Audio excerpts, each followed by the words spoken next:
जो MCQ number 1 chapter 13 एक कोष्टक आप्યું એ કોષ્ટક પરથી આપણે દાખલો ગણવાનો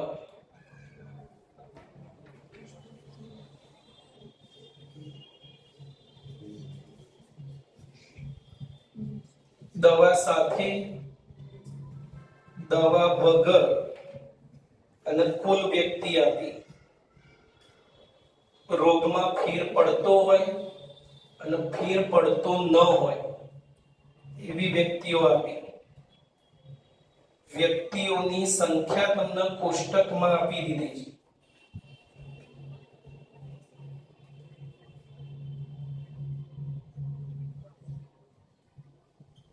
એક ચોક્કસ પ્રકારની દવાથી દર્દીના રોગના લક્ષણમાં ફેર પડે કે નહીં તેનો અભ્યાસ કરવામાં આવે અભ્યાસનું પરિણામ નીચે કોષ્ટકમાં છે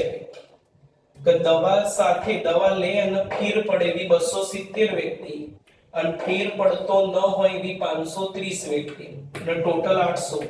દવા લીધી હોય એવી 800 વ્યક્તિ છે દવા વગર રોગમાં ફેર પડ્યો હોય એવી 120 વ્યક્તિ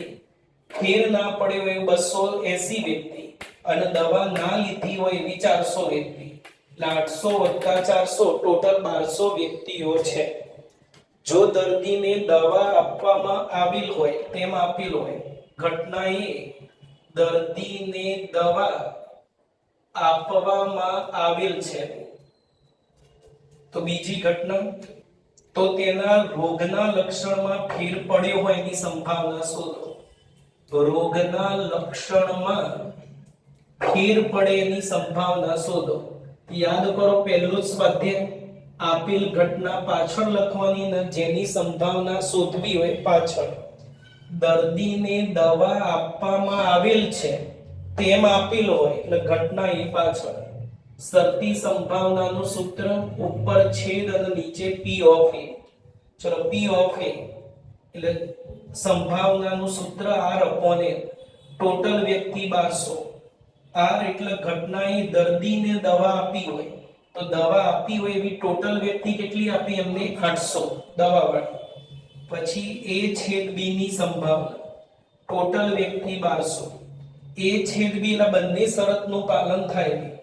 દર્દીને દવા આપેલી બી હોય ને રોગના લક્ષણમાં ફેર પડે તો દવા આપી હોય ને ફેર પડ્યો હોય એવી વ્યક્તિ કેટલી છે 270 મૂકી દો આમાં 270/1200 અને પેલું 800/1200 1200 ગયા 1 0 જાય છેદ હવે નહીં ઉડે 27/80 એનો જવાબ ઓપ્શનમાં પોઈન્ટમાં ફેરવ્યા હોય તો કેલ્સીમાં ભાગાકાર કરી દેવાનો એટલે પોઈન્ટમાં બી મળી જાય બરાબર જો એમસીક્યુ નંબર 2 આવો પણ એકાદો એમસીક્યુ બોર્ડની પરીક્ષામાં આવશે જ પીએ આપ્યો a/b આપ્યા b/a આપ્યા અને pb શોધો તો સૌથી પહેલા pa અને b/a એક જ સૂત્રમાં આવશે જો એટલે એના સૂત્રનો ઉપયોગ કરીએ b/a નું સૂત્ર હતું ઉપર બંનેનો છેદ અને છેદમાં p of a p બંને કિંમતો મૂકી દો અને અમુક આમાંથી નવું જાતે સૂત્ર બનાવજો બીજું સૂત્ર જાતે બનાવવું હોય તો a/b નું સૂત્ર a છેદ b પાછળ b એટલે p of b તો આમાંથી a છેદ b શું થાય તો pa ભાગાકારમાં પેલા જાય ગુણાકાર અને આમાં a છેદ b શું થશે તો pb ભાગાકારમાં પેલા જાય ગુણાકાર અને આવા બંને pa છેદ b ને સરખાઈ દેશે તો અહીંયા pa છેદ b મળ્યો pa * b/a અને પેલી બાજુ pb * pa/b એટલે સીધું આ તૈયાર કરી લો તો બી ચાલે આવા દાખલામાં આ ઉપરનો ભાગ ઉડી જાય pa * a લખ્યો તો અહીંયા b/a એની જોડે b પછી a pb લખ્યો તો b પછી શું કરવાનું a એટલે pb * pa/b બે a જોડે નહીં બે b જોડે નહીં લખવાનું pa છે તો પાછળ b/a આવે અને pb તો a/b